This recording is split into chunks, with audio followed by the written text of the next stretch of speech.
Hello, good evening, नमस्कार। मैं बबीता त्यागी, ICS coaching centre के इस यूट्यूब चैनल पर आप सभी का स्वागत है। जैसा कि सुनने वाले सभी स्टूडेंट्स, सभी नौजवान वर्ग के लोग, जितने लोग मुझे सुन रहे हैं, जो सुन रहा है वो उम्मीद करती हूँ नौजवान ही होगा, क्योंकि आज की क्लास जो आज बातचीत हम करने जा रहे हैं उसका टॉपिक एक ऐसा युवा है, एक ऐसा तरुण युवा जिसने ज़िंदगी जीने का एक तरीका सिखा दिया। एक पीढ़ी, पूरी पीढ़ी उनके समय की, और आज उनको 1907 में जन्मे भगत सिंह जी का जन्मदिन है। आज के दिन उनका जन्म हुआ था 1907 में। इस पूरे दौर में न जाने कितने सारे लोगों का नाम आया गया, लेकिन शहीद आज़म भगत सिंह का नाम एक ऐसा नाम है जो हर युवा के दिल में बसता है। नौजवान भारत सभा एक संगठन जिसमें न जाने कितने युवाओं ने उसका मेंबर बनके अपने आप को कहीं ना कहीं जोड़ के देखा भगत सिंह के साथ। भगत सिंह जो एक इंसान के रूप में जन्मे, लेकिन महज एक इंसान भर नहीं थे, एक विचार थे, और विचार कभी मरते नहीं हैं। आज तक हम सबके बीच में जो विचारों के रूप में विराजमान हैं, आज उनकी थोड़ी सी कहानी जानेंगे, और जितनी बातें बताऊंगी वो उन सब के साक्ष्य हमारे पास हैं। तो इसीलिए बहुत सारे लोग, कई बार मैं देखती हूँ, कुछ लोग होते हैं जो कहते हैं कि मैम जो हैं वो फलां पार्टी के विरोध में बात करती हैं या इस तरह के। देखिए, मैं एक टीचर हूँ और टीचर का काम होता है सही चीज़ें जो हैं वो समाज के सामने आईने के रूप में रख देना। वो सही और गलत की जजमेंट आप खुद कर सकते हैं, और मुझे लगता है कि भगत सिंह ने जो रास्ता दिखाया था युवाओं को, उन सब पे चलने के लिए अच्छे टीचर्स जो पढ़ाएं ना, टीचर्स का काम कभी पढ़ाना नहीं होता, एक ऐसे वातावरण का निर्माण करना जिसमें कि युवा वर्ग अपनी खुद की एक सोच समझ, अपनी तर्क शक्ति का विकास कर सके। क्योंकि सरदार भगत सिंह का ये मानना था कि पढ़ाई लिखाई महज किताबों तक ही सीमित ना हो। पढ़ने लिखने वाला हर युवा, चाहे वो लड़की हो चाहे लड़के, समाज के जिस भी वर्ग को वे बिलोंग करते हों, अपने देश के इतिहास की, अपने राजनीति की, अपनी हर चीज़ जो उनके आसपास घटित हो रही है समाज में, अगर वो शोषण को देख रहे हैं तो उसके विरुद्ध वो काम करें, ऐसी लगन उनके मन में पैदा होनी चाहिए। और ये महज किताबें पढ़ने से नहीं होगा। तो आइए आज बात करते हैं देश के सबसे जो दिलों पे राज करने वाला एक लड़का था, जिसके बारे में आप सब लोगों ने सुना हुआ है। बचपन की ये तस्वीर धुंधली है, लेकिन ये ओरिजिनल तस्वीर है। कहते हैं भगत सिंह जी के बारे में जितनी तस्वीरें प्रसिद्ध हैं उनमें से 4 उनकी ओरिजिनल पिक्चर्स हैं। ये उनके बचपन की पिक्चर है, बचपन की फोटो है, Bhagat Singh as a child. आप उनके कपड़ों को देखकर अंदाजा लगा सकते हैं कि ये ठीक ठाक से अच्छे खासे खाते पीते परिवार के थे। इनके पिताजी उस समय पर समाज सुधारक बड़े संगठनों में काम करते थे। वैसे तो थे तो किसानी परिवार से ही, सिख थे, लेकिन कहीं ना कहीं अगर देखें तो ऐसा नहीं है कि खान पान की दिक्कत थी। एक अच्छे भरे पूरे खाते पीते परिवार से इनका संबंध था। इस पिक्चर को देख के आप समझ सकते हैं। ये एक पिक्चर आप देख रहे हैं, इसमें बहुत सारे आपको खड़े हुए बच्चे दिखाई देंगे। ये युवा, ये उस समय की पिक्चर है जब भगत सिंह ने लाला लाजपत राय के बनाए एक कॉलेज, जिसको बहुत सारे स्टूडेंट्स जानते हैं, मैं क्लास में बहुत बार जिक्र करती हूँ, नेशनल कॉलेज लाहौर में। एक ऐसा कॉलेज जिसने न जाने कितने क्रांतिकारी लोगों को आगे बढ़ा दिया, या कह लीजिए क्रांति की चिंगारी उनके मन में जो कहीं दबी हुई थी उसको सुलगाने का काम किया। एक ऐसा कॉलेज जिसने सिर्फ किताबी कीड़े नहीं बनाए, जिसने सिखाया कि जिंदगी में पढ़ाई का असली मतलब होना चाहिए आपकी समझ का विकास होना, आपके पास तर्क शक्ति हो, आप किसी भी बात को, किसी भी चीज को कसौटी पर देखें ये रखकर कि ये ठीक है या गलत है, और ठीक है तो क्यों ठीक है और गलत है तो क्यों गलत है। ये सब लड़के जिनको आप देख पा रहे हैं, इन्हीं में से एक ये जिसके पास आपको एरो दिखाई दे रही है, आप देखिए अच्छी खासी हाइट हेल्थ है, भगत सिंह हैं ये। और ये यहाँ पे जो लिखा हुआ है 1923 में, 1907 में जन्मा लड़का, जब किशोरावस्था में था, क्योंकि 1917 में ये 10 साल के हुए होंगे और उसके महज ये 16 साल की उम्र के जब थे, उस टाइम इन्होंने, भगत सिंह ने, एक ग्रुप फोटो है ये ड्रामेटिक क्लब था नेशनल कॉलेज लाहौर। इस कॉलेज ने बच्चों को सिर्फ पढ़ाई नहीं सिखाई, इस कॉलेज ने बच्चों को एक मंच दिया जहां से वो बहुत बेहतर बात करने का तरीका सीख सकें, अपनी बातों को लोगों के बीच में कैसे रखना है ये सीख सकें, जिसका जो इंटरेस्ट हो। क्योंकि देखिए, हर इंसान, हर बच्चा अलग है, प्रकृति ने उसे बहुत सारी चीज़ों से नवाजा है, पर हम इंडियंस की आदत है, क्योंकि अंग्रेज हमें सिखा गए कि पढ़ाई का मतलब महज 4 पेज पढ़ लेना ही पढ़ाई है, या रट रट के क्वेश्चंस के आंसर लिखाना जिसमें कि आपकी परसेंटेज 95 और 99% आ जाती है, यही पढ़ाई है। लेकिन नेशनल कॉलेज एक ऐसा कॉलेज था जिसने बच्चों के दिमाग को चारों तरफ फैलने का मौका दिया, जिसका इंटरेस्ट नाचने गाने की किसी विधा में था कि भाई संगीत में, नृत्य में, वो उस तरफ जा सकता था, जिसको ड्रामा पसंद था, जिसको एक्टिंग का शौक था, वो उस तरफ जा सकता था, जिसको डिबेट पसंद थी वो डिबेट में जा सकता था। और यही असली पढ़ाई होती है कि आपका जो भी नेचुरल, आप जिस चीज की तरफ झुकाव है, आपको उसके लिए एक मंच मिले। तो ये ड्रामेटिक क्लब था जिसके मेंबर थे भगत सिंह। ये उस दौर की बातें हैं जब ये चीजों को समझ रहे थे। क्रांति का रास्ता एकदम से नहीं पकड़ा जाता, क्रांति के रास्ते पर चलने से पहले एक समझ का बनना बहुत जरूरी है। और ये समझ बनाने का प्लेटफॉर्म मान लीजिए नेशनल कॉलेज लाहौर, जिसकी स्थापना का श्रेय जाता है लाला लाजपत राय जी को। इसके बाद ये देखिए, ये पिक्चर बहुत फेमस है और बहुत सारे लोग भगत सिंह की शहादत वाले दिन या भगत सिंह के जन्मदिन वाले दिन इस पिक्चर को अपनी डीपी में लगाते हैं। ये पिक्चर सच की पिक्चर है, यानी ये ओरिजिनल पिक्चर है, ये सिर्फ ऐसे पोर्ट्रे नहीं किया गया है। ये भगत सिंह बैठे हैं और बहुत यंग एज में हैं, ये यंग इन द सेंस आप ये लगा लीजिए उस टाइम ये क्रांति के रास्ते पे नए नए चले थे। और लाहौर की एक गली में विस्फोट हुआ था। वो विस्फोट किसने किया इसका पता नहीं चल पाया था, रहस्यमयी विस्फोट था। लेकिन पुलिस के शक के दायरे में नौजवान युवा भगत सिंह का भी नाम आया। लिस्ट में जैसे लिस्ट बनी भाई किन किन पे शक है, तो उसमें भगत सिंह का भी नाम आ गया। भगत सिंह को पकड़ लिया गया और आप यहाँ हालत देख सकते हैं, एक टूटी फूटी सी ये चारपाई पड़ी है और आपको दिखेगा यहाँ बेल, ये जो हाथ है और ये पैरों में बेड़ियां दिखाई दे रही हैं। ये जो बेड़ियां है ना, ये देख के ऐसा लग रहा है कि पता नहीं कितना खूंखार अपराधी है, जबकि सिर्फ शक के बिना पर ये पकड़े गए थे। सिर्फ शक था पुलिस को कि उस लाहौर की गली के विस्फोट में इनका हाथ हो सकता है। बाद में पुलिस कुछ नहीं कर पाई, कोई सबूत नहीं मिला। 2 हफ्ते बाद इनको 40,000, उस जमाने में 40,000 की जमानत पर रिहाई दे दी गई। ये उस टाइम का लिया हुआ फोटो है और आपको दिख रहा होगा यहाँ एक सिख, क्योंकि दाढ़ी दिख रही है आपको और ये पगड़ी दिख रही है, ये आपको नॉर्मल कोई आदमी लग रहे हैं लेकिन ये बहुत बड़े अधिकारी हैं। यहाँ लिखा भी हुआ देखिए, शहीद भगत सिंह का फोटोग्राफ है लाहौर रेलवे पुलिस स्टेशन पर जब उनका फर्स्ट अरेस्ट हुआ था 1927 में। तो 1927 में यानी ये 20 साल के थे। कनेक्शन क्या था? लाहौर दशहरा बॉम्ब केस, दशहरे के अवसर पर लाहौर की गली में बम विस्फोट हुआ था, तो उसमें जिन पे शक था उनको गिरफ्तार किया गया। उस दौरान ये 20 साल का नौजवान युवा पुलिस ने उठा लिया था और 1926 में ये दशहरे पे घटना हुई, बाद में पकड़े गए थे ये बाद में। तो गोपाल सिंह पन्नू, ये जो आपको दिख रहे हैं ना, लग रहा है कोई गांव से हैं, गांव से नहीं है, ये डीएसपी थे उस टाइम सीआईडी लाहौर। यानी ये इस लड़के को 100% कुछ ना कुछ समझाने के लिए बैठे होंगे कि बेटा गलत रास्ता मत पकड़ या ये रास्ता ठीक नहीं है, जो भी बातचीत रही होगी। ये उस टाइम का फोटोग्राफ है। तो जो आप ये पिक्चर देखते हैं ना, अब जब भी आपको पिक्चर दिखे तो आपको कहानी पता हो, ये भगत सिंह की पहली गिरफ्तारी है। किस केस में? दशहरा के अवसर पर लाहौर में किसी गली में बम फट गया था, उसमें जो क्रांतिकारी लड़के पकड़े गए थे।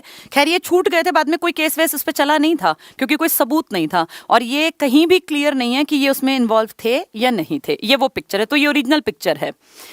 ये वो तस्वीर है जो भगत सिंह को दिल से बहुत प्यारी थी और भगत सिंह का खुद का कहना था कि जब मैं पकड़ा जाऊंगा, 1929 में ये अपनी खुद की गिरफ्तारी के लिए ही तो गए थे ना। आपको पता होगा 1929 में केंद्रीय असेंबली में, सेंट्रल असेंबली में, हॉल में 2 इंपॉर्टेंट बिल लाए गए थे और ये 2 बिल 2 तरह की बड़ी कम्युनिटी को दबाने के लिए था।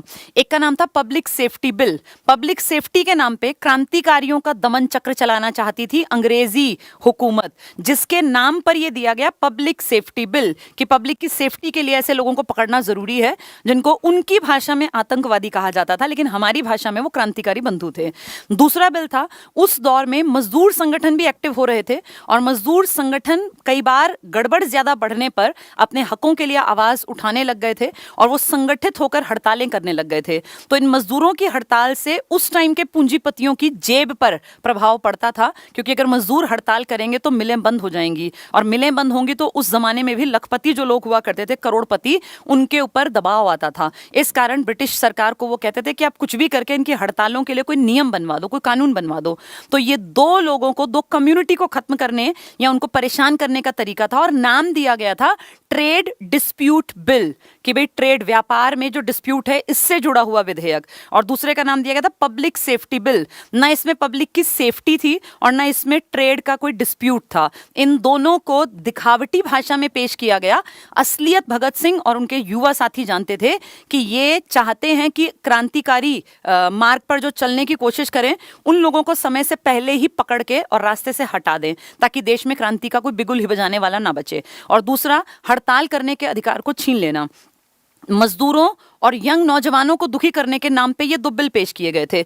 उस दौर में भगत सिंह को ने पूरा प्लान बनाया था। आज़ाद भी इनके साथ थे, और आप सबने वो मूवीज में बहुत बार देखा होगा कि किस तरह केंद्रीय असेंबली में एक ऐसी जगह बम फेंका गया जहां पे कोई बैठा ही नहीं था, जिससे काफी दूरी पर लोग बैठे हुए थे, और जहां लोग बैठे थे वो हमारे इंडियन भी थे। उसमें विट्ठल भाई पटेल और अपने मोतीलाल नेहरू जैसे उस टाइम के उच्च कोटि के जो नेता गिने जाते थे, ये लोग भी तो थे।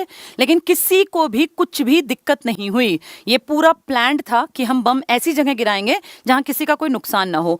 उससे पहले भगत सिंह ने ये पहले ही बयान कर दिया था अपने सर्कल के बीच में कि हम वहां से भागेंगे नहीं, हमारा टारगेट वहां बम गिरा के भागना नहीं है, हम वहां खड़े होकर गिरफ्तारी देंगे, और उस गिरफ्तारी तक, जब वो बम गिरेगा तो भगदड़ मचेगी, उस भगदड़ के बीच में हमारा टारगेट होगा अपनी बात को लगातार बोलते रहना।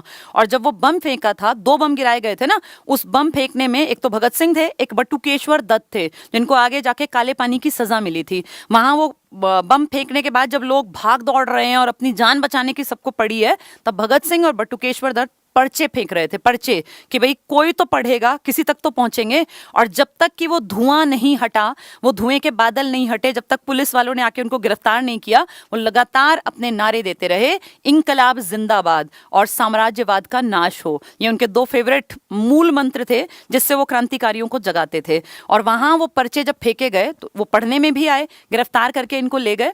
वो पर्चे जब पढ़े तो पढ़ते ही ब्रिटिश हुकूमत ने कह दिया कि ये पर्चा बाहर नहीं जाना चाहिए, क्योंकि उन पर्चों पर जो बातें लिखी थी अगर वो लोगों तक पहुंच जाती तो लोग इनके फेवर में बात करने लगते। तो इसलिए ये कह दिया कि बाहर तक ना जाएं। लेकिन आप ध्यान से सुनिए, उस टाइम पे पत्रकारों की जो जमात थी वो अपने काम के प्रति बड़ी समर्पित थी। तो उस टाइम का एक बड़ा अखबार हुआ करता था, हिंदुस्तान टाइम्स। इसके एक पत्रकार ने किसी तरह वो एक पर्चा हासिल कर लिया, और शाम को, उसी दिन शाम को स्पेशल एडिशन निकाला अखबार का, जिसमें उस पर्चे की भाषा हूबहू छाप दी गई। वो अखबार बहुत लोगों तक पहुंचा, और इसी कारण आज वो हमारे पास है। मतलब शब्दों में वो हूबहू वो भाषा हम सबके लिए अवेलेबल है। आप गूगल से भी देख सकते हैं, मैंने भी खैर वो लिखी हुई है, लेकिन आज मैं उसके ऊपर बात नहीं करूंगी। भगत सिंह के ऊपर 2 से 3 क्लासेस में लूंगी, जिसमें मैं बहुत सारी बातें आप लोगों के साथ शेयर करना चाहती हूँ। ये सब लिखित दस्तावेज हैं, जितनी बातें मैं बोल रही हूँ। आज बात करेंगे एक पार्ट पर कि भगत सिंह क्या थे, फिर अगली क्लास में बात करेंगे भगत सिंह की क्रांति का क्या उद्देश्य था, और तीसरी क्लास में बात करेंगे कि आज के टाइम पर भगत सिंह को डिस्कस करने का औचित्य क्या है। क्या सिर्फ 28 सितंबर को एक दिन भगत सिंह को याद कर लेने भर से हमारी जिम्मेवारी पूरी हो जाती है? As a student, as a teacher, युवाओं के तौर पर आपकी क्या जिम्मेदारी है? आज जो भारत में थोड़े से भी जागरूक लोग हैं, क्या उनको कुछ करने की जरूरत है, या हाथ पे हाथ रख के बैठे रहें, बस अपनी रोजी रोटी कमा के नौकरी तक पहुंचकर और सोचें कि ठीक है, जीवन बहुत बढ़िया चल रहा है? क्या उतने भर से अपनी जिम्मेदारी को हम पूरी मान लें? इन सब पे एक लंबे डिस्कशन की जरूरत है, और ये एक दिन में पूरा होने वाली बात है ही नहीं। तो इसलिए आज फोकस रखते हैं मेन बातों पर। तो ये पिक्चर तब भगत सिंह ने पहले ही खिंचा लिया था कि जब मैं पकड़ा जाऊंगा, मेरी गिरफ्तारी होगी, तो उस गिरफ्तारी के बाद मुझे एक मंच मिलेगा। जैसे जानते हो, क्रांतिकारियों की सबसे बड़ी दिक्कत क्या थी? इन लोगों के पास एक प्लेटफॉर्म नहीं था। अपनी बात जनता तक पहुंचाने के लिए कोई प्लेटफॉर्म चाहिए। जैसे इस दौर में जब भगत सिंह काम कर रहे थे, कांग्रेस सबसे बड़ा प्लेटफॉर्म था पूरे देश का, और कांग्रेस के साथ भगत सिंह की कभी ज्यादा अच्छी निभी नहीं। अजीब बात यह है कि जब भगत सिंह ने अपने राजनीतिक करियर की शुरुआत की तो सबसे पहले ये कांग्रेस के वॉलंटियर ही बने थे। जब असहयोग आंदोलन 1920 में, जो एक पहली बार इतना बड़ा विचार था कि भारत की जनता को एक साथ कैसे इकट्ठा करना है, महात्मा गांधी का दिया ये विचार, उस टाइम पर भगत सिंह बहुत ज्यादा इंप्रेस थे कांग्रेस के काम करने के तरीके से। तब तो ये बच्चे ही थे, और उस टाइम पर ये वॉलंटियर के रूप में कांग्रेस में शामिल हो गए थे। लेकिन बहुत जल्दी जब असहयोग आंदोलन के बाद चौरा चौरी हत्याकांड घटा, इनकी कहीं ना कहीं एक दूरी बनती चली गई। और फिर एक ऐसा दौर भी आया जब इनका और गांधीवादी नीतियों का और कांग्रेस का अगर देखने में समझ में आए तो एक 36 का आंकड़ा भी समझ में आता है कि ये बिल्कुल उस बात के विरोधी थे। लेकिन एक ऊंचे दर्जे की बात यह है कि भगत सिंह ने कभी भी ये नहीं कहा कि कांग्रेस जो है वो कोई ऐसी छोटी मोटी पार्टी है, छोटा मोटा मंच है। उनके खुद के शब्दों में वो कहते हैं कि कांग्रेस जितना बड़ा मंच देश में कोई था नहीं। भगत सिंह के विचार बहुत अच्छे थे, लेकिन उन विचारों को आम जनता तक पहुंचाने का मंच नहीं था। इसी कारण ये 1929 की गिरफ्तारी दी गई थी, और इस गिरफ्तारी के बाद भगत सिंह की बातों को अखबारों ने लिखना शुरू कर दिया था। यानी अब भगत सिंह जब खड़े होकर अपने केस की पैरवी करते थे या अपनी बातें जज साहब के सामने तक रखते थे, तो वो सब पत्रकारों के माध्यम से भारत के हर पढ़े लिखे युवा के मन तक पहुंच रही थी, और इसीलिए भगत सिंह ने गिरफ्तारी दी थी। यही तो टारगेट था। तब भगत सिंह ने कहा था कि अब के बाद मेरी जो भी पिक्चर पब्लिश हो तो कोशिश करना जिस भी अखबार में ये वाली पिक्चर जाए। ये भगत सिंह बहुत हैंडसम दिखते हैं इसमें, बिल्कुल हट्टा कट्टा नौजवान, और जो अपने इनका कपड़े पहनने का तरीका दिखता है वो ये दिखता है कि पढ़े लिखे और अच्छे घर से बिलोंग करते हैं। ये इसीलिए पिक्चर फेमस करने की बात की गई थी क्योंकि भगत सिंह चाहते थे कि हर ऊंचे दर्जे का आदमी, किसी भी खाते पीते संभ्रांत परिवार का लड़का भी ये फील करे कि क्रांति के रास्ते पे चलना सिर्फ गरीबों का या जिनको रोटी मयसर नहीं होती उनका काम नहीं है। क्रांति जरूरत है हर नौजवान की, हर पीढ़ी की, जब देश में गलत दिखाई देता हो। तो ये मैसेज देने के लिए ये वाली पिक्चर उन्होंने अपनी क्लिक कराई थी। देखो लिखा भी है, Bhagat Singh photographed on 3 April 1929 before assembly bomb explosion. तो ये 4 ओरिजिनल तस्वीरें हैं। एक बचपन की है, एक जब वो बिना बात पकड़े गए थे उस लाहौर की गली में जब दशहरे पे बम फटा था, एक वो जब कॉलेज में थे और ड्रामा में उनका अच्छा इंटरेस्ट था, वहाँ के मेंबर थे, और चौथी जो वो खुद चाहते थे कि सबसे ज़्यादा सर्कुलेट हो ताकि लोगों का क्रांतिकारियों को देखने का नज़रिया बदल जाए। तो ये सब चीज़ें, ये सब तस्वीरें बहुत सारी बातें बयां करती हैं। चलिए कुछ बातचीत मैं आप लोगों से करती हूँ, कुछ इनकी छोटी मोटी सी कहानियां जो असली किस्से हैं इनके जीवन के वो आप तक पहुंचाती हूँ। आज मैंने 6-7 घंटे बहुत सारी चीज़ें पढ़ी और बहुत अच्छा लगता है जब नई नई बातें पता चलती हैं। उनमें से कुछ चीज़ें मैं आज आपके सामने रखती हूँ। सबसे पहले इनका जीवन परिचय की अगर बात करें तो जीवन परिचय भी इनका लगभग लोगों को पता होगा। इनकी लाइफ 1907 में एक बच्चे के रूप में जब इनका जन्म हुआ था तो ये लाहौर के पास एक गांव पड़ता था बंगा, यहाँ पे इनका जन्म हुआ था 1907 में। उस टाइम पर देश में एक अजीब सा बंटवारा था, नरम दल का और गरम दल का। कांग्रेस भी उतनी बढ़िया तरीके से काम नहीं कर पा रही थी जब ये जन्मे थे, तो देश में कोई बहुत बड़ा लीडर नहीं था, और धीरे धीरे इनके परिवार का असर इन पे आया। इनके पिताजी वैसे तो किसान थे लेकिन समाज सेवा में उन्होंने बहुत नाम कमा रखा था, तो उनका एक रुतबा था अपनी सोसाइटी में, इनके चाचा का, इनके पिताजी का। तो परिवार के उस रुतबे का फायदा बच्चे को ये मिलता है कि उसको एक बैकग्राउंड मिल जाता है जिसमें कि वो किताबें जो है उनसे रिश्ता उसका जुड़ जाता है, उसको चीज़ें अच्छी सुनने को मिलती हैं, उसकी राजनीति को लेकर छोटी मोटी सी समझ बनने लगती है। जब ये 1907 के बाद, मैंने अभी आपको बताया 1920 में, तो एज बहुत कम थी। उस टाइम पर महात्मा गांधी ने देश में एक आंदोलन का बिगुल बजा दिया था, असहयोग आंदोलन। इस आंदोलन के दौर में स्टूडेंट्स को कहा था कि अपने स्कूल कॉलेज छोड़ दो, तो उसी सीरीज में भगत सिंह ने भी असहयोग आंदोलन में कांग्रेस के वॉलंटियर के रूप में हिस्सा ले लिया। ये इनकी राजनीति में पहला कदम था। आप देखो उम्र कितनी कम रही होगी, 12 साल का एक लड़का, 12-13 साल का एक लड़का राजनीति में पहला कदम है कि भाई मैं भी इसका हिस्सा बनूंगा। इसके बाद 1920 के बाद धीरे धीरे धीरे इंटरेस्ट बढ़ता गया। कांग्रेस से तो खैर ये बहुत जल्दी ही कट गए, उसकी विचारधारा से इनकी विचारधारा मैच नहीं हुई। जब ये और थोड़े से बड़े हुए तो इनको बहुत बढ़िया कॉलेज में पढ़ने का मौका मिला। मैंने भी आपको बताया था, नेशनल कॉलेज, कहाँ पर? नेशनल कॉलेज लाहौर में, यहाँ इनको पढ़ने का मौका मिला। और इस कॉलेज को बनाने में सबसे बड़ा योगदान वैसे तो बहुत लोगों का था, लेकिन लाला लाजपत राय का नाम ज़्यादा बड़े तौर पर लिया जाता है।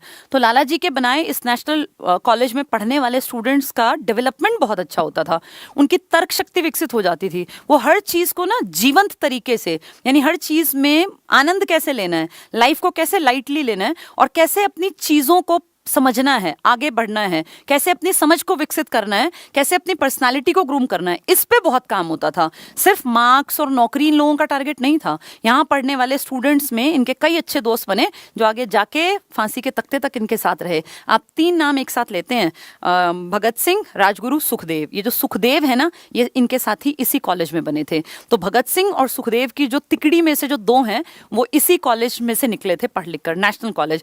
यहाँ इनका इंटरेस्ट बढ़ता गया ड्रामा में और बोलने का एक हुनर, धीरे धीरे धीरे ये मंचते चले गए। बाद में जब ये कॉलेज से निकले तो इनके पिताजी ने दबाव बनाया कि बेटा शादी की उम्र हो गई है, शादी कर ले। अच्छा, एक चीज़ और, यहाँ पे इनको एक टीचर मिले।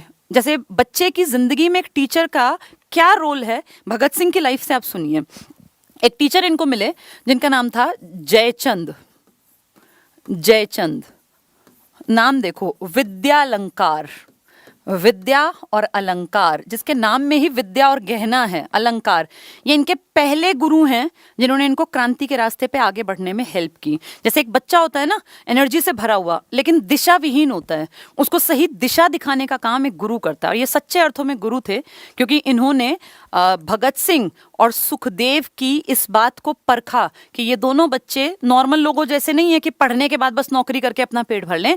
इनके मन में एक आग है देश को आज़ाद कराने के लिए, और उस चिंगारी को उन्होंने हवा दी और इन लड़कों को कहा कि तुम जिस तरीके से सोचते हो ना देश के लिए, इसके लिए तुम्हें एक संगठन की जरूरत है। और इनको बताया कि एक संगठन ऑलरेडी चल रहा है जिसका नाम था HRA।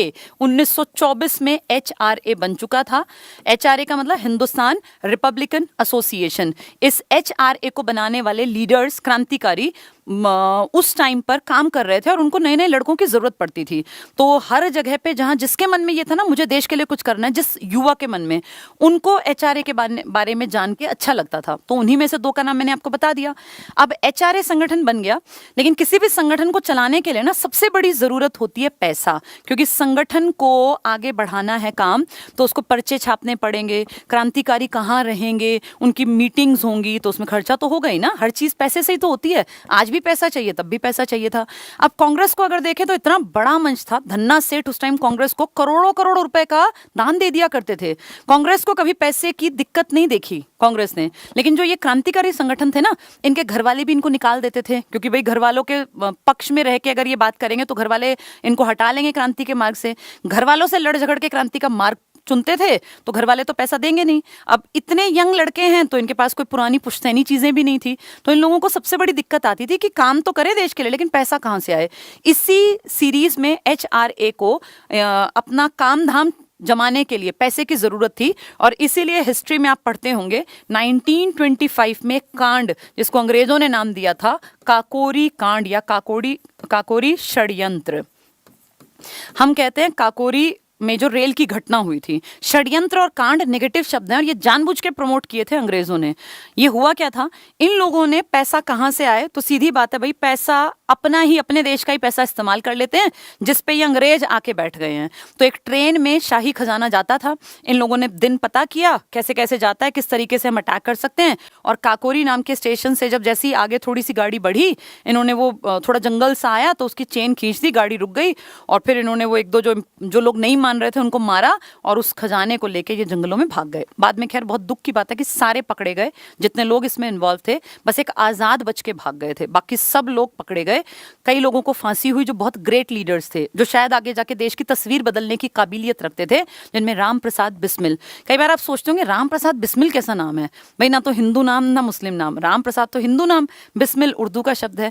एक्चुअली ये हिंदू थे, लेकिन इन्होंने यूनिटी दिखाने के लिए अपने नाम में राम प्रसाद बिस्मिल जोड़ा था। तो ऐसे ऐसे कई लीडर्स हैं जो इसमें संगठन में बड़े आदमी के रूप में आगे उभरते, लेकिन उससे पहले ही पकड़े गए। इस लाहौर षड्यंत्र केस में, ये काकोरी षड्यंत्र केस में जब ये फंस गए तो इनमें से कुछ लोगों को फांसी दे दी गई, कुछ काला पानी भेज दिए गए। कहने का मतलब है कि HRA जो सोच के बनाई गई थी वो काम कर नहीं पाई, कहीं ना कहीं नुकसान में गई, और बहुत सारे काबिल लड़कों को अपनी जान गंवानी पड़ी, क्योंकि जो सबसे तेज दिमाग थे, जो आगे संगठन बना सकते थे, वो फांसी पर चढ़ा दिए गए।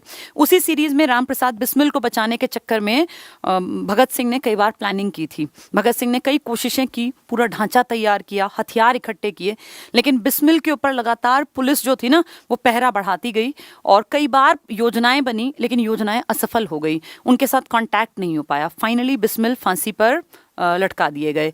उस चीज ने कहीं ना कहीं अंदर तक तोड़ दिया था भगत सिंह को, क्योंकि इस तरह के यार दोस्त जब चले जाते हैं तो आदमी को लगता है कि मैं अकेला क्या कर लूंगा, लेकिन भगत सिंह एक बहुत बहुत तेज दिमाग और समझदार आदमी थे। एक दो दिन शोक मना के फिर इन्होंने कहा नहीं, ऐसे कोई फर्क नहीं पड़ता और भारत की आज़ादी के लिए हम में से बहुत लोगों को शहीद होना पड़ेगा। और राम प्रसाद बिस्मिल की बात से उबर के इन्होंने कहा ऐसे काम नहीं चलेगा, हमें दोबारा से काम करना पड़ेगा। ये वो दौर था जब HRA तो खात्मे की तरफ आ गया था क्योंकि सब पकड़े गए थे, अब एक नए संगठन की जरूरत देश को थी। उसी सीरीज में इन्होंने नौजवान भारत सभा एक दल के रूप में, एक संगठन के रूप में बनाने की कोशिश की और बना दिया। 1926 में NBS नौजवान भारत सभा अस्तित्व में आई। ये नौजवान भारत सभा भगत सिंह की देन है। इसमें सबसे बड़ा नाम था भगत सिंह का और भगवती चरण वोहरा, ये दोनों बड़े लेवल पे काम कर रहे थे और इन्होंने ही सब लोगों को जोड़ा। ये एक केंद्र बन गई, एक सेंटर बन गई। हर क्रांतिकारी नौजवान युवा जिसका मन करता था कि मुझे देश के लिए कुछ करना है, उसको सब यही कहते थे कि अगर तुझे देश के लिए सच में कुछ करना है ना तो NBS का मेंबर बन जा। NBS की सदस्यता लगातार बढ़ती जा रही थी और क्रांतिकारी युवाओं को एक मंच मिल गया था जहां से वो अपनी गतिविधियों को अंजाम दे सकें।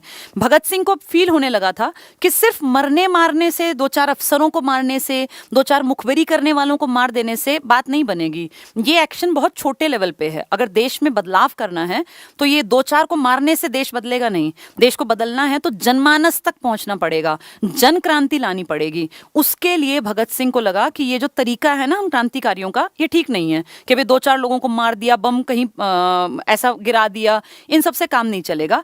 बम आगे जाके गिराएंगे गिरफ्तारी के लिए 29 में, लेकिन उससे पहले इन्होंने प्लान किया कि कुछ बड़ा करते हैं। पूरे देश में क्रांतिकारी युवा तो काम कर रहे थे लेकिन वो ना टुकड़ों में बटे हुए थे। जैसे आपने सुना होगा अनुशीलन समिति थी बंगाल के आसपास, बंगाल में बहुत बहुत समझदार और उस टाइम के इस तरह के लड़के जो बस देश के लिए एक सेकंड भी ना लगाएं मरने के लिए, इस तरह के लड़के थे कलकत्ता की तरफ, बंगाल की तरफ। तो वहां उन लोगों ने इकट्ठे होकर अनुशीलन समिति, इस तरह की युगांतर करके अखबार भी निकलता था, तो वहां काम कर रही थी। ऐसे ही अपने इस तरफ पंजाब की तरफ गदर पार्टी काम कर रही थी, जो लाला हरदयाल ने 1913 में सैन फ्रांसिस्को अमेरिका में जिसके ऊपर काम किया था। फिर ऐसे ही यूपी में अलग लोग काम कर रहे थे, मतलब बटे हुए थे, बिखरे हुए थे। तो अलग अलग एरियाज में लड़के काम तो कर रहे थे पर उनको कोई साझा मंच नहीं मिल रहा था। भगत सिंह क्योंकि दूरदर्शी व्यक्ति थे, इन्होंने कहा हम सबको इकट्ठे होके एक कॉमन मंच बनाना चाहिए, जैसे कांग्रेस काम करती है। कांग्रेस में दक्षिण भारत से भी लोग आते थे, नॉर्थ से भी, साउथ से भी, ईस्ट से भी, वेस्ट से भी। भगत सिंह ने उन सब क्रांति के लिए जो काम कर रहे थे ना, अलग अलग संगठन, इन सब तक मैसेज पहुंचाया और कहा कि हम दिल्ली में मिलते हैं और दिल्ली में मिलेंगे फिरोज शाह कोटला मैदान में। आप लोगों ने मूवी में देखा भी होगा, फिरोज शाह कोटला मैदान में एक कॉमन मीटिंग रखी गई। इस फिरोज शाह कोटला मैदान में टोटल मिला के पूरे देश के संगठनों में से महज 10 लड़के पहुंचे, सिर्फ 10 लोग पहुंचे। उनमें से भी 2 ने, यूपी की तरफ से जो लोग आए थे, उन्होंने कहा भाई हमारे विचार तुमसे मैच नहीं करते, हम बातचीत नहीं करेंगे। तो जो मूवी में दिखाते हैं ना कि वो इतना सारा बड़ा दल था, इतना बड़ा दल नहीं था, सिर्फ 8 लोग इस मीटिंग के मेंबर थे। इन 8 लोगों ने मिलकर डिसाइड किया कि HRA को फिर से जिंदा करते हैं और HRA को थोड़ा और बेहतर बनाते हैं। यहां भगत सिंह ने कहा था कि HRA में एक कमी है और वो कमी है इसमें समाजवाद की कल्पना नहीं की गई। हिंदुस्तान रिपब्लिकन एसोसिएशन, एक वर्ड और नया इसमें लेकर आते हैं और अब इसका नाम कर देते हैं HSRA, Hindustan socialist Republican association. इसका मतलब एक ऐसी पार्टी जो हिंदुस्तान के लिए काम करेगी और जिसका सबसे पहला शब्द होगा समाजवाद के लिए काम करना, जो सबसे पहला टारगेट होगा। समाजवाद के लिए क्यों? क्योंकि इस दौर में भगत सिंह ने इतना पढ़ लिया था, इतना पढ़ लिया था। इनकी सबसे बड़ी खासियत पता है क्या थी? ये पढ़ते बहुत थे और जो आदमी जितना ज्यादा पढ़ता जाता है ना, जिसके दिमाग का ढक्कन खुल जाता है ना, वो आदमी विचारों से आगे बढ़ जाता है। वो सब भी देखने लगता है जो कि आम आदमी सोच भी नहीं सकता, उसको वो चीजें दिखाई देने लगती हैं। भगत सिंह इतनी यंग एज में कितनी बड़ी बात कह गए कि अगर गांधी के या कांग्रेस के हिसाब से देश में आजादी आएगी तो सिर्फ जो सत्ताधारी है ना, सिर्फ ये बदलेंगे, तरीका नहीं बदलेगा। और 75 साल बाद आप फील कीजिए कि जैसे अंग्रेजों के टाइम में दमन चक्र था, क्या मैं किसी सरकार की बात नहीं करूंगी, चाहे कांग्रेस थी, चाहे गठबंधन था और चाहे आज बीजेपी है, क्या आज भी ऐसा ही दमन चक्र आप नहीं देखते हैं? कितनी ही घटनाओं में जब आप देखते हैं आपको फील होता है कि गलत किया जा रहा है, लेकिन आप कुछ भी नहीं कर पाते हैं। उस टाइम में जैसे लोग अपनी बात नहीं कह पाते थे, आज भी तो ऐसा ही है। किसी को भी उठा के किसी भी पार्टी से जोड़ के लोग कह देते हैं कि ये फलां पार्टी का है, ये फलां पार्टी का। उस टाइम भी लोग ऐसे ही थे, अपनी बुद्धि का, तर्क शक्ति का इस्तेमाल नहीं करते थे। आज भी लोग ऐसे ही हैं। इसीलिए भगत सिंह की बातें ना आज सच लगती हैं। उन्होंने ये बात सही कही थी कि जिस हिसाब से कांग्रेस आजादी लाना चाहती है ना, या गांधीवादी जिसको आजादी मानते हैं, वो आजादी सिर्फ आदमी बदलेगी। काले लोग आके ऐसे के ऐसे सीटों पे जमेंगे जैसे ये गोरे हैं, गोरे चले जाएंगे और काले बैठ जाएंगे। लेकिन उससे होगा क्या? क्या आदमी आदमी का शोषण नहीं करेगा? आज भारत में क्या एक आदमी दूसरे आदमी का शोषण नहीं कर रहा? क्या भारत की सरकारी जो जितना तंत्र है, या भारत में जो पूंजीवादी हैं, या आप कहीं भी चले जाइए, क्या कालाबाजारी नहीं है, चोरबाजारी नहीं है, भ्रष्टाचार नहीं है? आज भी हर आदमी का शोषण हो रहा है। क्या फर्क पड़ा? अंग्रेज थे तो दूसरे देश के हमारे ऊपर राज कर रहे थे, आज भारत के कुछ चुनिंदा वर्ग के लोग ही तो राज कर रहे हैं। आपने कब सुना कि गरीबी से उठा एक आदमी नेता बन गया और देश चला रहा है? आपने कब सुना कि किसानों के, सच में किसानों के बीच में से निकला एक आदमी देश में कोई कृषि मंत्री बन गया हो? या मजदूरों के संगठन से उठने वाला कोई आदमी जिसने मजदूरी करके देखी हो, जिसको पता हो मजदूरी की दिक्कत क्या है, वो आदमी देश में किसी बड़े पद पर बैठा हो? तो ये जो दिखावटी चीजें हैं ना, ये सिर्फ ऊपरी सतह पे बदली हैं। उन नीचे का आदमी जो पहले शोषित था वो आज भी शोषित है, जो पहले गरीबी से जूझता था वो आज भी गरीब ही है। आज भारत की आजादी के 75 साल बाद इस देश की कितनी बड़ी आबादी आज भी बीपीएल परिवार हैं। ऐसे कितने ही लोग हैं। पढ़ाई लिखाई तो बहुत बाद की बात आती है ना, पहले तो भूख, कि जिनकी भूख भी नहीं मिटती। पूरे वर्ल्ड में जब ये इंडेक्स निकलते हैं तो आप देखा कीजिए इंडिया कहाँ स्टैंड करता है। ये शर्म की बात है कि वर्ल्ड की दूसरी बड़ी आबादी, वर्ल्ड के कितने सारी चीजों के प्रोडक्शन में हम सेकंड नंबर पर आते हैं। गेहूं के प्रोडक्शन में हम दूसरे हैं चाइना के बाद, चावल के प्रोडक्शन में हम दूसरे हैं, चाय के प्रोडक्शन में हम बहुत आगे हैं, गन्ने के प्रोडक्शन में। लेकिन जब भुखमरी की बात करते हैं तो भारत की एक बड़ी आबादी को 2 टाइम भरपेट रोटी मयस्सर नहीं है। फिर क्या फायदा हुआ इसी आजादी का? ठीक है, आप जितने लोग मुझे सुन रहे हैं, आपके पास है बढ़िया फोन, आपके सर पे छत है, आप आराम का जीवन जी रहे हैं, और हो सकता है आपने कभी इस तरह की दिक्कतें ना भी देखी हो। लेकिन मैं ऐसे भी स्टूडेंट्स को जानती हूं, अब ये 5-7 दिन लगातार बारिश हुई, मेरे पास कई स्टूडेंट्स की ये कॉल्स आई। उन्होंने बताया, कई लोगों ने वीडियो बना के भेजी कि उनके घर में बैठने की जगह नहीं है, पूरे घर की छत से पानी टपक रहा है, घर के अंदर तक पानी भर गया। ऐसे लोग जिनके पास पढ़ने के लिए कोई अलग से कमरा नहीं होता, वो उस टपकती छत में ही किसी कोने में अपनी किताबों को छिपा के रखना चाहते हैं ताकि वो गीली ना हो। ये कैसी आजादी है जहां इंसान को पढ़ने के लिए भी एक सुरक्षित कोना अपने घर में नहीं है, क्योंकि 6-7 दिन से लगातार घर टपक रहा है। ये कैसी आजादी, और क्या फायदा ऐसी आजादी का? तो भगत सिंह के जो विचार थे ना, वो उस टाइम पे ये बात देख पाए जो आप और मैं आज फील करते हैं ना कि गलत है, ये उस लड़के ने, उस युवा लड़के ने उस टाइम पर बता दिया था। तो ये दूरदर्शिता बढ़ी कैसे? किताबों से। किताबें समझ पैदा करती हैं, इसलिए वो खुद तो पढ़ते ही हैं। मैंने उनके इसमें कई सारी चीज़ें जो उनसे जुड़ी निकाली। एक बड़ी अच्छी लाइन मुझे लगी, उनके दोस्त ने लिखा था अपने संस्मरण में कि भगत सिंह के पास 2 चीज़ें सदा रहती थी। जब वो एक दौर था ना, जब वो देश में इधर उधर जा रहे थे, कि फरार चल रहे थे, जब उन्होंने सैंडर्स को मार डाला था लाहौर में, जिन्होंने लाला लाजपत राय पर लाठीचार्ज करवाया था, उसके बाद वो फरार रहे थे 1928 के नवंबर से लेके, और फिर वो लगातार 1928 के नवंबर में लाला लाजपत राय जी गए थे, और उसके बाद दिसंबर में सेम एक महीने सेम डेट पर 17 दिसंबर को सैंडर्स को मार डाला था। उसके बाद वो फरार हो गए थे। लाहौर से वो अपना भेष बदल के और कलकत्ता मेल पकड़ के और कलकत्ता चले गए थे। उस दौर में उनके पास 2 चीज़ें हमेशा रहा करती थी, एक पिस्तौल और एक पुस्तक। कितनी अजीब बात है ना, दोनों अपोजिट हैं, लेकिन उस टाइम की ज़रूरत थी, क्योंकि अपनी लाइफ को बचा के रखना ज़रूरी था, तो पिस्तौल हर टाइम रखनी पड़ती थी, और किताब, क्योंकि दूरदर्शी बनाने में किताब से बढ़िया कोई सहयोगी नहीं हो सकता। तो ये ग्रेट पर्सनालिटी थी भगत सिंह की। भगत सिंह ने सारी कोशिशें की जितनी वो कर सकते थे। 1926 में एनबीएस बनाई, फिर 1928 में एचएसआरए। इस दौर में इनको फील हुआ कि हमें लोगों से जुड़ना है, और लोगों से जुड़ने के लिए ही ये साइमन कमीशन का जब विरोध हुआ था ना, उसमें ये सारे लोग इकट्ठे होके, लाला लाजपत राय जिसका नेतृत्व कर रहे थे, उसमें लाहौर के रेलवे स्टेशन के बाहर इकट्ठे हो गए थे, क्योंकि वहीं पे साइमन कमीशन के सदस्यों को उतरना था।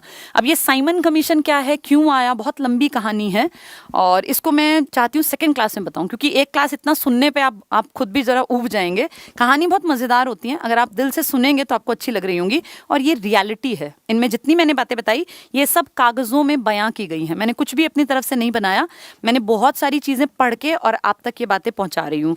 तो भगत सिंह ने 1928 में काम किया, HSRA बना दी। ज़्यादा बड़ा काम कर नहीं पाए क्योंकि अगले ही साल 1929 में खुद की गिरफ्तारी दे दी। उस गिरफ्तारी में कोई ऐसा बहुत बड़ा कोई कांड नहीं था, तो इसलिए उस टाइम पर इनको सिर्फ काले पानी की सज़ा दी गई थी। लेकिन उस गिरफ्तारी के बाद जब ये 18 महीने इनका केस चला, इनकी वो सारी लगातार बैठकें चलती रही, सुनवाइयाँ होती रही, 18 महीने जेल में रहे। उस दौर में बहुत सारे लोग जो HSRA से संबंधित थे वो पकड़े गए। उनमें से लगभग 17 लोग कहते हैं पकड़े गए थे। उनमें से 7-8 जो थे ना, वो पुलिस की तरफ के गवाह बन गए और फिर उन्होंने वो पुरानी बातें सारी उजागर कर दी, जिसमें सैंडर्स हत्याकांड वाली बातें निकल आई। फिर इनके ऊपर दोबारा से केस चला। भाई एक में तो इनको काले पानी की सजा हुई थी, लेकिन फिर जब दोबारा केस चला तो सैंडर्स हत्याकांड तो गोरे का मर्डर हो गया ना, और गोरे के मर्डर की सजा उस टाइम पे सिर्फ फांसी हुआ करती थी। इस चक्कर में, वो पुराने केस खुलने के चक्कर में इनको फांसी की सजा मुकर्रर कर दी गई। आप सभी जानते हैं 24 मार्च को इनको फांसी देनी थी, पर पूरे देश में एक लहर चल पड़ी थी और इनके जो अदालत के बयान थे ना, वो इतने प्रभावी थे कि जनमानस इनसे जुड़ने लग गया था। जैसे लोग गांधी के पीछे थे ना, कि गांधी ने कह दिया तो लोग मरने को तैयार, गांधी ने कह दिया तो लोग देश के लिए लड़ने को तैयार, ऐसे ही भगत सिंह की तरफ धीरे धीरे लोगों का रुझान बनता जा रहा था। और उस रुझान के प्रति कहीं ना कहीं अंग्रेजों के मन में डर पैदा हो गया था, खौफ पैदा हो गया था कि ऐसा ना हो लोग भगत सिंह को अपना रोल मॉडल मानने लग जाएं। क्योंकि भगत सिंह को जिस दिन उस टाइम पर अगर लोग रोल मॉडल मान लेते तो उनके लिए खड़े हो जाते, और अगर भगत सिंह के लिए खड़े हो जाते तो देश की तस्वीर कुछ और होती। एक और बात मुझे पढ़ के बड़ा दुख भी आया था, पर मुझे लगता है बता देनी चाहिए। खुशवंत सिंह का नाम आप सबने सुना होगा। खुशवंत सिंह जो कि बहुत बड़े राइटर थे और काफ़ी लंबे जी के पीछे एक्सपायर हुए थे, मेरे ख्याल 98-99 ईयर्स तक जिंदा रहे। इनके पिताजी थे शोभा सिंह। शोभा सिंह उस टाइम पर जो भगत सिंह के खिलाफ बयान दिया था, उनमें सबसे बड़ा नाम था। एक छोटे से कॉन्ट्रैक्टर थे बिल्डिंग के, लेकिन जब शोभा सिंह ने अपने भगत सिंह के खिलाफ जब बयान दिया अंग्रेज़ों को, उसके बाद अंग्रेज़ी सरकार ने, उस टाइम पर दिल्ली उभर रही थी, क्योंकि देखिए 1911 में नई दिल्ली को भारत की राजधानी बनाने का काम शुरू हुआ था। फिर वो कई साल तक नहीं चला था कंस्ट्रक्शन और ये सब, फिर दिल्ली पूरी बसाई गई थी। उस दौर में जब इंडिया गेट बना था, जब राष्ट्रपति भवन बना था और ये सारी चीज़ें, संसद भवन वगैरह, उस टाइम पर दिल्ली में बहुत बड़े लेवल पर इंफ्रास्ट्रक्चर के डेवलपमेंट पे काम हुआ था। तब शोभा सिंह को सारे बड़े बड़े कॉन्ट्रैक्ट दे दिए गए थे और वो देखते ही देखते देश के जाने माने बिल्डर, बहुत बड़े बिजनेसमैन बन गए थे। ये वही शोभा सिंह हैं जिन्होंने भगत सिंह के खिलाफ गवाही दी थी। आज ये बात कोई नहीं जानता, ये बातें दबा दी जाती हैं। लेकिन दुख हुआ ये पढ़कर कि मैं तो जैसे बचपन में कभी नाम ही सुना था, 1-2 किताबें हमने याद की थी क्योंकि पेपर में वो किताबें आती थी, a train to Pakistan type की। और खुशवंत सिंह जी के तो बहुत फेमस लेख आते थे। टाइम्स ऑफ इंडिया में इनका एक स्पीकिंग ट्री करके आता है सेक्शन एडिटोरियल में, वो मैंने पता नहीं कितनी बार पढ़ा होगा। ये बात पता चली तो दुख हुआ कि खुशवंत सिंह उन्हीं के बेटे थे और कैसे देखते देखते एक नॉर्मल से आदमी को कितना बड़ा बिजनेसमैन बना दिया। तो अंग्रेजी राज में ना जो लोग क्रांतिकारियों के विपक्ष में काम करते थे, उन लोगों के वारे न्यारे हो जाते थे। चलिए आज इतनी ही बातचीत करते हैं। ये बहुत बड़ी कहानी है और ये क्योंकि सच पर आधारित सारी बातें हैं, तो इनको एक दिन में हम सोचें कि आज ही खत्म हो जाए, नहीं होगा। आज मैंने आपको मोटी मोटी बातें बता दी। भगत सिंह के शब्द क्या थे, मेरे पास वो अक्षरशः लिखी चीज़ें हैं सारी, और एक बहुत मोटी, ये मान लीजिए पूरी किताबों में से निकाल के निचोड़ निकाला है। ये एक एक लाइन आपके मन में ना जैसे ना आत्मा तक जाती है कि क्या कहा था उस लड़के ने उस जमाने में। आज से 100 साल से भी ज़्यादा पुराने ज़माने में कोई इतनी बेहतर सोच कैसे रख सकता था। उनके बिल्कुल अक्षरशः जो उनके मुंह से निकली बातें हैं, अगली क्लास में वो पढ़ के सुनाऊंगी मैं, और कोशिश करूंगी उनको एक्सप्लेन करके आपकी आत्मा तक वो आवाज़ पहुंचे जो भगत सिंह की आत्मा से निकली थी। और आज का दिन खास है, इसलिए याद कर लेना चाहिए क्योंकि वो यही कह के गए थे कि अंग्रेज मेरे शरीर को ख़त्म कर सकते हैं पर मेरे विचार को ख़त्म नहीं कर सकते। ये विचार पीढ़ी दर पीढ़ी आगे बढ़ेंगे। तो हम ICS में ये कोशिश करते हैं कि उनके विचार साल में कम से कम 2 बार तो पूरी तरह से याद कर लें कि हाँ कुछ थे भगत सिंह, कोई विचार था, जो आज भी ज़रूरी है, क्योंकि जो कंडीशन वो बता के गए थे वैसी ही सेम भारत में आज नज़र आती हैं। और ये सारी जिम्मेदारी इतिहास ने युवाओं के कंधों पर डाली है कि चीज़ें अगर बदलनी हैं तो क्रांति का रास्ता अपनाना पड़ेगा। वो क्रांति हिंसा वाली नहीं चाहिए, वो क्रांति चाहिए दिमाग वाली, वो क्रांति चाहिए किताबों का रास्ता जो पकड़ के आगे बढ़ेगी। तो चलिए आज इतना ही एंड करते हैं। मैं देखती हूँ या तो कल या जब भी टाइम मिला मैं इसकी सेकेंड पार्ट लेकर आऊँगी इसी सीरीज़ का। भगत सिंह की एक सीरीज़ चलाते हैं और उसमें 2-3 क्लासेस में हम बातचीत करते हैं।